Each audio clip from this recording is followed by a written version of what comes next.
Qui était Jacques dans la Bible? Comme nous avons mentionné dans le premier numéro, le Nouveau Testament fait mention de 4 personnages nommés Jacques. Jacques, le père de l'apôtre Jude, selon l'évangile de Luc, chapitre 6, le verset 16, et Actes des apôtres, chapitre 1, le verset 13. Jacques, le frère utérin de Jésus-Christ, chef de l'église de Jérusalem, auteur de l'épître de Jacques. Jacques, fils de Zébédée, apôtre, frère de l'apôtre Jean, surnommé le Majeur.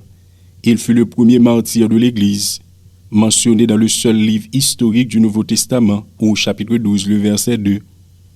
Et Jacques, fils d'Alphée, apôtre, surnommé le Mineur, selon l'évangile de Marc, chapitre 3, le verset 18. Jacques, fils d'Alphée, a vu le jour en Galilée. Il est appelé par Jésus-Christ selon l'évangile de Matthieu, chapitre 10, le verset 3. Probablement, ce Jacques était le frère consanguin de Matthieu, aussi connu sous le nom de Lévi, selon Marc chapitre 2, le verset 14.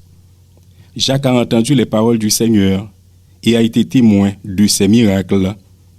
Selon Actes des apôtres chapitre 1, le verset 13, il était au nombre des apôtres. Immédiatement après l'ascension de Jésus-Christ, les disciples retournent à Jérusalem et se réunissent pour prier dans la chambre haute. Les disciples mettaient en pratique l'enseignement du Seigneur, selon l'évangile de Luc, chapitre 11, le verset 13. Toutefois, depuis le jour de la Pentecôte, il n'est plus nécessaire que les chrétiens prient pour le Saint-Esprit. L'ascension de Jésus-Christ marqua la fin de son ministère sur terre dans sa présence corporelle. Il était impératif que l'ascension ait lieu avant la venue du Saint-Esprit, selon l'évangile de Jean, chapitre 14, le verset 16, et chapitre 15, le verset 26.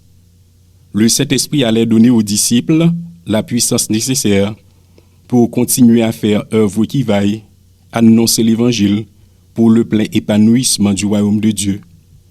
Après avoir reçu le Saint-Esprit, apôtre Jacques, fils d'Alphée, et apôtre André sont partis en voyage missionnaire dans toute la Judée, à Édesse, à Gaza, proclamant l'Évangile.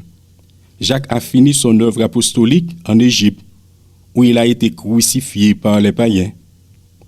Si nous avons en Jésus-Christ l'assurance de notre destinée éternelle, nous sommes en mesure de consacrer notre vie à ce qui compte vraiment, sans avoir peur de la mort. Le serviteur Paul a déclaré dans son épître aux Romains, chapitre 8, le verset 18, « J'estime que les souffrances du temps présent ne sauraient être comparées à la gloire à venir, qui sera révélée pour nous. » Que le Seigneur vous bénisse tous.